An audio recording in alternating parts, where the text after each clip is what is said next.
Hello, and welcome back. Today we're going to do something different. I have my kitty cat Kicha here to listen as well. We're going to read chapters of The Wizard of Oz. We're going to read a little bit at a time, and every Sunday there's going to be something different in this book. We're going to start with chapter 1. The book was written by Lyman Frank Baum. Chapter 1. The Cyclone. Dorothy lived with her Aunt Em and Uncle Henry on a small farm in Kansas. Their tiny house stood alone on a large, flat prairie. Dorothy had only one friend, her dog Toto. He was a small black dog who loved to jump and play. One day, while Dorothy and Toto were playing, they heard an awful sound of a storm. The wind roared, and the dust blew smoky circles in the air. Dorothy was frightened. Uncle Henry stopped working and shouted, "There's a cyclone coming! Run for the cellar!" A cyclone is a terrible storm. Even little Toto wanted to run away. He jumped from Dorothy's arms, ran into the house, and hid under the bed. Dorothy followed him into the house. Then a strange thing happened. The house turned around and around. Then it rose through the air. Toto ran out from under the bed and barked loudly. It was very dark, and the house swayed back and forth. Dorothy held Toto in her arms and listened to the wind. She was frightened. Aunt Em and Uncle Henry were safe in the cellar.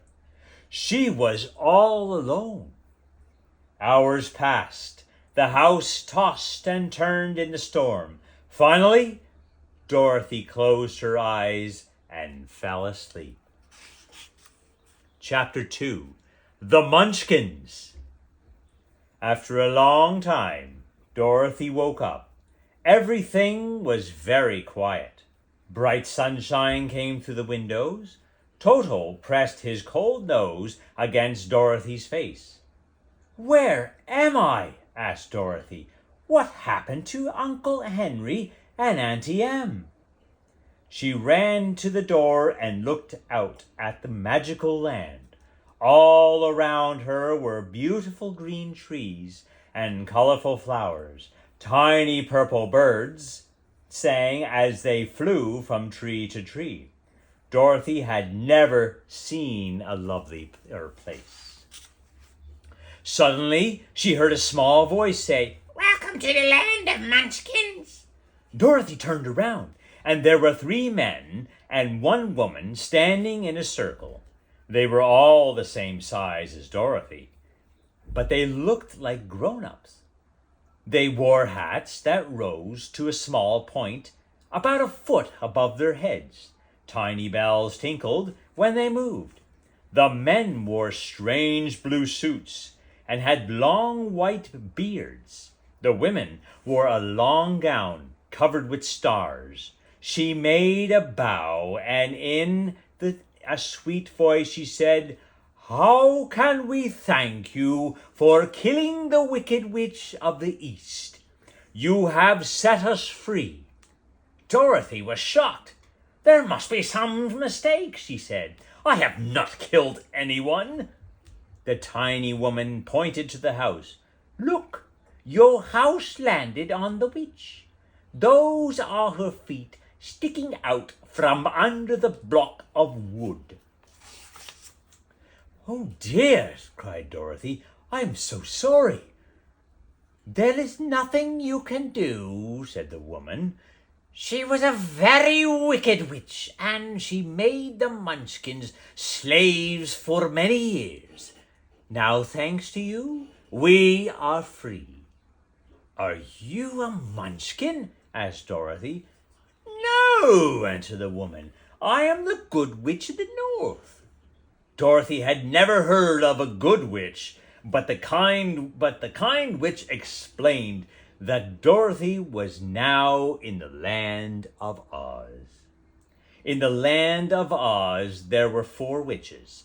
The witches who lived in the north and south were good witches, and the people loved them.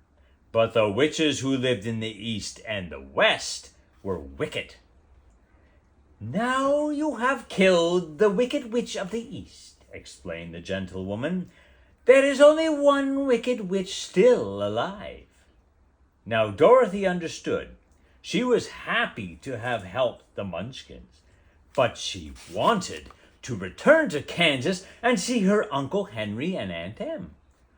The good witch and the Munchkins had never even heard of Kansas.